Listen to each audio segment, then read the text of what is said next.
আসসালামু আলাইকুম আমার প্রিয় বন্ধুগণ, আমরা আজকে প্রকৃতি প্রত্যয়ের 12 নম্বর ক্লাসে নতুন রুলস নিয়ে আমি হাজির হয়েছি। যে রুলস জানা থাকলে আপনি অনেক প্রকৃতি প্রত্যয়ের প্রশ্নের সমাধান করতে পারবেন ইনশাআল্লাহ। খালি খেয়াল করেন, জ ফলা অথবা অন্তস্থ জ, জ ফলা অথবা অন্তস্থ জ সমান অন্তস্থ জ হবে, এটা হচ্ছে নিয়ম। এই নিয়মটা আপনি খালি মনে রাখেন, এই রুলসটা আপনি মনে রাখেন। জ ফলা অথবা অন্তস্থ জ সমান অন্তস্থ জ হবে। যেমন 41তম বিসিএস একটা প্রশ্ন এসেছিল, 41তম বিসিএস প্রশ্ন এসেছিল। প্রশ্নটা ছিল গাম্ভীর্য, গম্ভীর, হ্যাঁ গম্ভীর, গম্ভীর, গাম্ভীর্য। প্রশ্ন ছিল গাম্ভীর্য, ঠিক আছে। এর প্রকৃতি প্রত্যয় কি? হ্যাঁ, তো এর প্রকৃতি প্রত্যয় দেখেন আপনার, এটা এটা আমি, হ্যাঁ যোগ, হ্যাঁ এই যে গাম্ভীর বসিয়ে দিবেন, ঠিক আছে।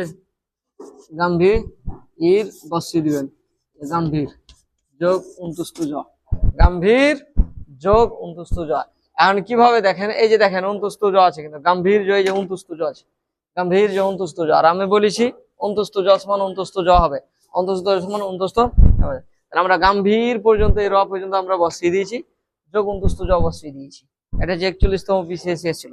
তারপর আমরা আর একটা দেখি, এটা নিবন্ধন পরীক্ষা এসেছিল বিসিএস এ, না প্রভাষক, প্রভাষক এসেছিল। এটা হচ্ছে সাহিত্য, এই যে সাহিত্য। এর প্রকৃতি প্রত্যয় কি? তো দেখেন এই যে লাস্টে জফলা আছে, এই জফলা। এখন দেখেন এই গোটা সবই বসিয়ে দিবেন, কারণ খেলা হবে জফলা নিয়ে। সাহিত্য, হ্যাঁ এই যে জফলা সমান কি হয়ে যাবে? অন্তস্থ জ হয়ে যাবে, হয়ে গেছে। সাহিত্য যোগ অন্তস্থ জ। আসসালামু আলাইকুম ওয়া রাহমাতুল্লাহ।